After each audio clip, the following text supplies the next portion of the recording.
उसमें ये छूट रख दी कि बीमार और मुसाफिर उससे क्या है, मुस्तस्ना। ये भी नेचुरल है, वरना बीमारों के लिए कितना बड़ा अजाब बन जाता है रमज़ान का रोज़ा, कितनी बड़ी टेंशन बन जाती है। तो वो दो को क्या कर दिया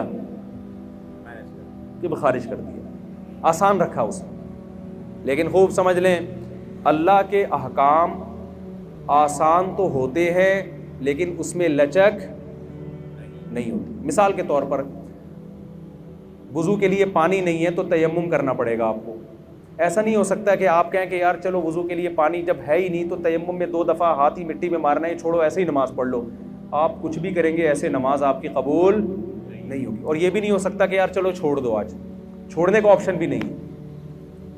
यानी ये तो कर दिया सफ़र में 2 रकअतें पढ़ लें आप, लेकिन छोड़ने का ऑप्शन नहीं रखा। छोड़ने के तो ये मैदान जंग में लड़ भी रहे हो तो नमाज के टाइम पे आपको नमाज पढ़नी पड़ेगी। तरीका बदल दिया कि घोड़े पे सवार हो तो वही सवारी पे पढ़ लो। इससे पता चलता है कि इस्लाम के अहकाम में आसानी है जितनी अल्लाह ने डाल दी, उसके बाद नो का ऑप्शन आपके पास नहीं रहता। हमारे यहाँ बहुत से लोग रमज़ान में ये करते हैं कि जी चूँकि अल्लाह ने मुसाफिरों को छूट दे दी है, बीमारों को छूट दे दी है, इससे खुद ये नतीजा निकालने लगते हैं, इसका मतलब अल्लाह बड़ा गफूर रहीम है, कोई टेंशन हो तो छोड़ सकते हैं आप। ना ना ना ना ना ना ना, सफ़र और बीमारी के अलावा अब छोड़ने का ऑप्शन आपके पास नहीं है। शदीद तरीन गर्मी है, नहीं छोड़ सकते। आप मजदूर हैं, आपने दोपहर गर्मी में कुआं खोदना है तो भी आप रमज़ान का रोज़ा नहीं छोड़ सकते। ये इस उज़र को उज़र माना नहीं गया है। लोग अक्सर हमसे पूछते, गर्मी के रोज़ों में ख़ास तौर पे ज़्यादा पूछा करते थे कि एक मजदूर दोपहर को कुदाल चलाता है, कुआं खोदता है, वो तो नामुमकिन है कि रखे वो रोज़ा, वो तो मर जाएगा प्यास से।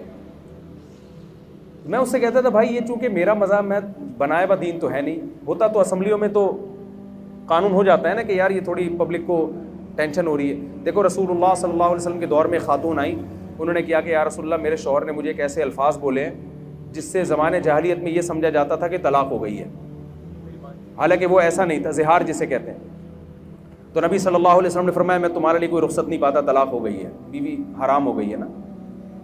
तो वो औरत अल्लाह से दुआएं मांगती रही, दुआएं मांगती रही, दुआएं मांगती रही। आसमान से वही नाजिल हुई कि इन अल्फाज से तलाक नहीं होती बल्कि कफ़ारा देने से, कफ़ारा दे देंगे तो निकाह इनका बाकी है। इससे हमें क्या पता चलता है कि रसूलुल्लाह सल्लल्लाहु अलैहि वसल्लम ने उस खातून को ये नहीं कहा मैं मशवरा करके कानून चेंज कर देता हूँ, तुम्हारी टेंशन मुझसे देखी नहीं जा रही तो मैं साहबा को बुलाता हूँ, ऐसा करते हैं हम कुछ इस पर गौर फिक्र करके सोसाइटी के हिसाब से इसको ज़रा तलाक के हकाम में कुछ चेंजिंग ले आते हैं। ना ना ना ना, अल्लाह मियाँ नहीं चेंज कर दिया तो हो गया, खुद से नहीं होता। तो खूब समझ लें, मुफ्ती का काम लोगों को अल्लाह का कानून बताना है, सोसाइटी के हिसाब से चेंज करके उसको ऐसा बना देना कि उसमें सोसाइटी उसको कबूल कर ले। ये मौलाना साहब के बोले ना, ये नहीं, बस में नहीं।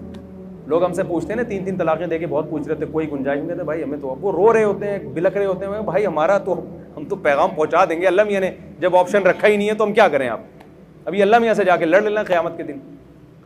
तो यहाँ भी यही मसला है कि इस्लाम ने ना रोज़ा छोड़ने का ऑप्शन बीमार और मरीज़ के अलावा किसी के लिए नहीं रखा। अब लोग कह रहे होते हैं मज़दूर बेचारा क्या करे, तो हम उससे कहते हैं कि देखो हमें इस्लामी कानून में ये मिलता है कि मज़दूर अगर सेहतमंद है, सफ़र में नहीं है, तो मुलाजमत तो सबकी अलग अलग टाइप की होती है ना। कोई एयर कंडीशन में बैठ के जॉब करेगा, कोई जनाब गड़ा खोदेगा। तो अब ऐसा कोई इस्लाम ने मेयार नहीं रखा कि जिसको 1 घंटा मजदूरी करनी है तो वो रोज़ा छोड़ सकता है, जिसको 2 घंटे करनी है या आधे घंटे करनी है वो नहीं। ऐसा ही कुछ नहीं है, सबके लिए बराबर है। हाँ ये ज़रूर है कि रोज़ा वो रखे, और अगर हालत गैर हो जाए, रोज़ा रख के नाकाबिले बर्दाश्त हालत हो जाए तो फिर तोड़ने की इजाज़त है, बीमार होने का ख़तरा हो। क्योंकि जैसे बीमार को रोज़ा छोड़ने की इजाज़त है, ऐसे ही बीमारी के खौफ में आपको रोज़ा तोड़ने की भी बोले ना भाई इजाज़त है। जैसे शुगर के पेशेंट ने रोज़ा रख लिया, बाद में देखा शुगर बहुत डाउन हो रही है, हालत ख़राब हो रही है, तो रोज़ा वो तोड़ सकता है।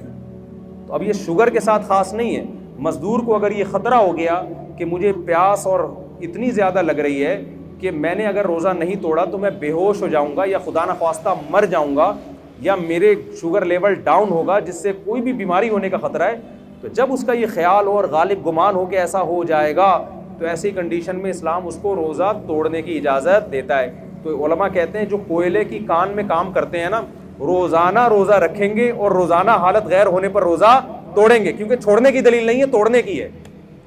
बहुत मुश्किल है बात समझाना, मेरा ख्याल नहीं आ रही समझ में। हमारे गामदी साहब ने तो फतवा दे दिया कि कल आपका पेपर है तो भी आप रोज़ा छोड़ सकते हैं। तो मैं मकसद गामदी साहब पे रद्द करना नहीं है, मकसद ये कि इस किस्म के भी स्कॉलर्स मार्केट में आ रहे हैं, तो ये कानून को आप इस्लाम के चेंज नहीं कर सकते, जैसा है वैसा ही रहने देना पड़ेगा आपको।